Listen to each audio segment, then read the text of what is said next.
ఉన్న బంగారాన్ని విడిపించి ఆ రోజు ఆన్లైన్ రేటుకే మేము కొంటాం. Sharma gold company.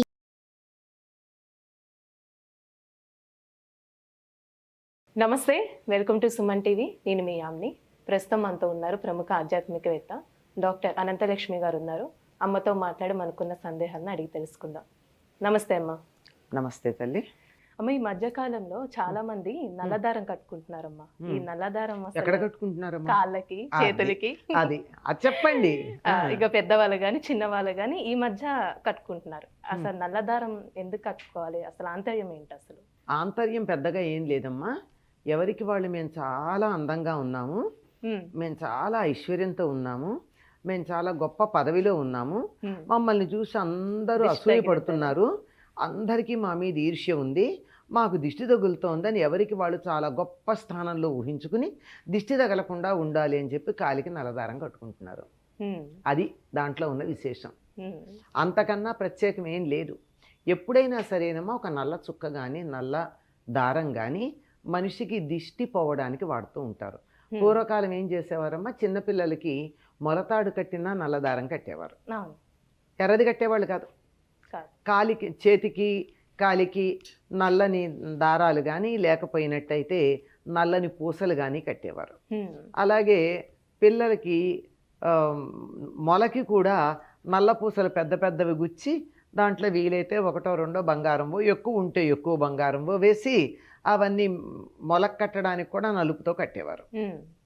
ఇవన్నీ కట్టడానికన్నా ముందు ఏం చేసేవాళ్ళు, ప్రతిరోజు స్నానం చేయించాక నల్లబొట్టు పెట్టి బుగ్గన కూడా నల్ల ఒక చుక్క దిష్టి చుక్క పెట్టేవాళ్ళు. లేదా ఇంకా చాలామంది ఎక్కడ పడితే అక్కడ పెడుతూ ఉండేవాళ్ళు. ఎందుకంటే మనిషి దృష్టి తీవ్రంగా ఉంటే అవతల వాళ్ళకి ఇబ్బంది కలిగించవచ్చు. తీవ్రమైన దృష్టితో ఏదైనా చూపుకు ఆ శక్తి ఉందమ్మా. అందుకని ఆ శక్తి అంత తీవ్రంగా మన మీద పడకుండా ఉండాలని చెప్పి వెంటనే తెల్లని ముఖం మీద నల్లని చుక్క ఉంటే నల్ల చుక్క మీదకి వెళ్ళిపోతుంది దృష్టి. కొంతమందికి ఆ చుక్కేమో అందం తెస్తుంది, దానివల్ల మరీ దిష్టి తగిలే అవకాశం ఉంది. కొంతమందికి అయితే ఆ వికారంగా ఉండేట్టే పెట్టేవాళ్ళు పిల్లలకి బొట్టు. పూర్వకాలం అందంగా ఉండేట్టు కానీ ఇంత బొట్టు, అది కూడా గుండ్రంగా కాకుండా అయోమయంగా, అంతేగా రకరకాలుగా పెట్టడంలో అయోమయంగా, అందమంగా డిజైన్లు కాకుండా ఇది పిచ్చిగా పెట్టారు ఏమిటి అనిపించేట్టు. ఎందుకంటే చూడంగానే దృష్టి ఆ బొట్టు మీదకి వెళ్ళి పిల్లలకి దిష్టి తగలకుండా, పిల్లలకి ఇంకా తొందరగా దిష్టి తగులుతుంది. అందుకే చిన్నపిల్లలకి తగులుతుంది. ఎందుకంటే వాళ్ళు స్వచ్ఛంగా ఉంటారమ్మా, మాలిన్యం ఉండదు. స్వచ్ఛంగా ఉండే ఆ ముఖాలు చూడంగానే ఎవరికన్నా ఆకర్షణ కలుగుతుంది. ఆకర్షణ వల్ల చూపులో కొద్దిగా తేడా ఉన్న వాళ్ళు ఎవరన్నా చూసినట్టయితే పాపం వాళ్ళకి ఆలోచన కూడా ఉండదు, కానీ వాళ్ళ చూపే అట్లాంటిది. పాపం మనం ఏం చేస్తాం, ఎవరు చేయగలిగింది ఏం లేదు, ఆ చూపే అట్లాంటిది. ఒకవేళ ఎవరికన్నా అటువంటి చూపు ఉండి బిడ్డలకి ఇబ్బంది కలుగుతుందేమో అని చెప్పి పిల్లలకి దిష్టి తగలకుండా దిష్టి చుక్క పెట్టడం, కాలికి కట్టడం చేసేవారు. మరి ఇప్పుడు నేను చాలా అందంగా ఉన్నాను, నాకు దిష్టి తగులుతుందేమో అని నల్లదారం కడుతున్నారు. అంటే ఇప్పుడు పెళ్ళైన వాళ్ళు మామూలుగా నల్లపూసలు వేసుకుంటారు కదా, నేను కొంతమందిని చూసాను. బేసిక్గా అది మెల్లో ఉండట్లేదు, చేతికి కట్టుకుంటున్నారు నల్లపూసలు. అదొక దిష్టి టైప్ లో కూడా ఇట్లా అయింది ఇప్పుడు. అవునా, నల్లపూసలు చేతికి కట్టుకుంటున్నారు? ఇది తెలియదు తల్లి. కానీ నిజానికి నల్లపూసలు ఎందుకు అంటే నీలలోహిత అనేటటువంటి మంత్రంతో నల్లపూసలను మంత్రించి పెడతారు. అది శచీదేవికి సంబంధించిన శక్తి మనని కాపాడాలి అనే ఉద్దేశంతో పెడతారు. అంతేగాని దిష్టి కోసం పెట్టినవి కాదు ఆ నల్లపూసలు. అది చేతికి అయిపోయింది. ఇప్పుడు చేతికి అయిపోయిందా? మంగళసూత్రం కూడా చేతికి కట్టుకుంటారేమో, అదే బీరువాలో దాచకుండా ఫ్రిడ్జ్లో పెట్టకుండా చేతికి కట్టుకుంటే కట్టుకోవచ్చు. కానీ ఇది నల్ల పూసలు చేతికి అందంగా ఉండేట్టుగా ఒక డిజైన్తో కట్టుకుంటే కట్టుకోవచ్చు, కానీ మెళ్ళో పెట్టుకోవాల్సిన, చేతికి కట్టుకోవాల్సిన పని అయితే లేదు. ఎందుకంటే గాజుల్లో కూడా రకరకాలు ముత్యాలు, పగడాలు వేసుకుంటూ అట్లాగే నల్ల పూసలు వేసినటువంటి గాజులు కూడా ఉంటున్నాయి. అంతేగాని ఆ మెళ్ళో పెట్టాల్సిన నల్ల పూసలు చేతికి కట్టుకోవడం అన్నది కొద్దిగా వింతే. అంతేకాదు రుద్రాక్షలు కూడా మెడలో వేసుకోవడం, ఇంట్లల్లో వాళ్ళు మెళ్ళో వేసుకోవడం, చేతులకు కట్టుకోవడం ఏమిటో అది ఎప్పుడూ ఉండదు. దానికి ఒక హుక్కు పెట్టుకుని బయటకు వస్తున్నప్పుడు వేసుకుని ఇంటికి వెళ్ళగానే తీసి పెడతారు. ఏమిటో మరి అది ఆర్భాటం కోసమా? అంతే కదా. అంతేగా నిరంతరం ఏ జపం చేసుకోవడానికో మరి దేనికో అయినట్టయితే అట్లా హుక్కు పెట్టి ఇంటికి వెళ్ళగానే తీసి పక్కన పెట్టి మళ్ళీ వస్తున్నప్పుడు వేసుకుని వచ్చేటటువంటి పద్ధతి అది కాదు కదా. కావాలంటే అప్పట్లో జపం దాని గురించి వేసుకునే వాళ్ళు, ఇప్పుడు కొంచెం అంటే జపం కూడా అమ్మ మెళ్ళో వేసుకున్న రుద్రాక్షలతో జపం చేయకూడదు. ఆహా. ఒకసారి అంటూ మనం ధరించిన తర్వాత జపానికి పనికిరాం. జపానికి వేసుకునే విడిగానే ఉండాలి, మెడలో వేసుకునేటటువంటి విడిగానే ఉండాలి. రెండు ఒకటి పనికిరావు. సరే, ఈ నల్లతాడు అందుకోసం కట్టుకుంటూ ఉంటారు. ఆ కట్టుకునే వాళ్ళని మెడలో వేసుకోమనంటే నల్లతాడు దిష్టి తగలకుండా ఉంటుంది. వేసుకోరుగా. ఎంత హాయిగా చెప్పావో వేసుకోరు కానీ. కొంచెం చేతుకు కట్టుకోమనండి. కొంతమంది, చాలా కొద్ది మంది.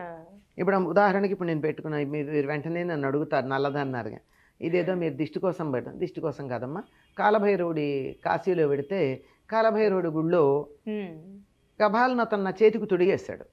పోనీ అతను తొడిగాడు కదా, తీయడం దేనికని ఉంచుకోవడం అంతే, అంతకన్నా వేరే కారణం ఏం కాదు. కానీ మీరన్నట్టు నలుపు దిష్టిని పోగొడుతుంది అన్నది ముఖ్యమైనది. అది అందులో అనుమానం ఏం లేదు. దృష్టి మళ్ళిస్తుంది అని.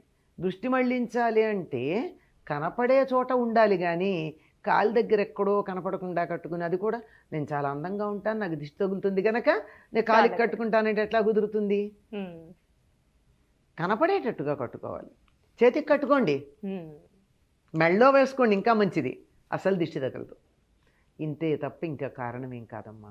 పైకి ఇంకొకటి, దిష్టి తగలకుండా నలుపు తాడే ఎందుకు, ఇంకోటి దృష్టి మళ్లించటానికి ఇంకోటి వికృతమైంది ఏదైనా పెట్టచ్చు కదా అని అడుగుతారు. కుదరదు. కుదరదు అంటే మనకు కుదరదని కాదు, విషయం ఏమిటంటే నలుపు శనేశ్వరుడికి సంబంధించినటువంటి రంగు. మనకి ఏదన్నా దోషం తగిలేది దేనివల్ల? శని సరిగ్గా లేకపోతే. శని పాప మంచివాడే, మనం సరిగ్గా లేకపోతే శని డిసిప్లిన్లో పెడతాడు మనని, అందువల్ల మనకి ఇబ్బంది కలుగుతుంది. అట్లాంటిది ఏదన్నా ఉంటే కూడా శని అనుగ్రహం కూడా మన మీద ఉండడానికి నల్లతాడు కట్టుకుంటారు. అంతేనమ్మా, అదొక కారణం శని భగవాన్. అది అంతే, అంతే తప్ప ఇంకేం లేదు. కట్టినా మంచిదే, ఒకవేళ కట్టకపోతే వచ్చే నష్టమేం లేదు. పెద్ద మనం అంత ప్రపంచంలో ప్రపంచ సుందరులు అంతట అందాలు లేవు, హీ మ్యాన్ అంతట అందాలు లేవు, కండలు పెరగలేదు. తర్వాత మన్ని చూసి అందరు అసూయపడే అంతటి ఆస్తిపాస్తులు, ఐశ్వర్యాలు, భోగాలు, భాగ్యాలు, పదవులు ఉన్నాయా అంటే అవన్నీ లేని మనందరం కూడా ఎందుకు కట్టుకుంటున్నామో నాకు అర్థం కాదు.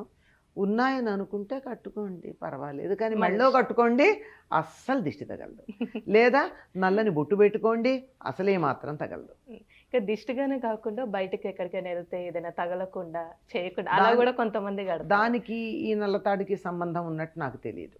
కొంతమంది అలా అనుకుంటారంటే నమ్మకం మంచిదే, నమ్మిన వారికి నమ్మినంత. అంతేగాని నాకైతే తెలీదు దోషం తగలదు ఈ నల్లతాడు వల్ల అని. కాకపోతే ఎవరన్నా మంచి పండితులు, ఉపాసకులు వాళ్ళెవరైనా ఇచ్చిన తాడైనట్టయితే, మనం కొనుక్కుని కట్టుకున్నది కాక ఎవరైనా అట్లాంటి వాళ్ళు ఇచ్చింది అయితే దానికి ఉండొచ్చు శక్తి. అందుకని మనం మార్కెట్లో కొనుక్కుని కట్టుకుంటే మాత్రం కాదు. అది దిష్టి పోవాలి అని మనం అనుకుని చేసుకోదు అంతే. చాలా చక్కగా తెలియజేశారమ్మా, ధన్యవాదాలు. సుమన్ టీవీలో మీ పర్సనల్ అండ్ బిజినెస్ ప్రమోషన్స్ కోసం కింది నెంబర్కి కాంటాక్ట్ చేయండి.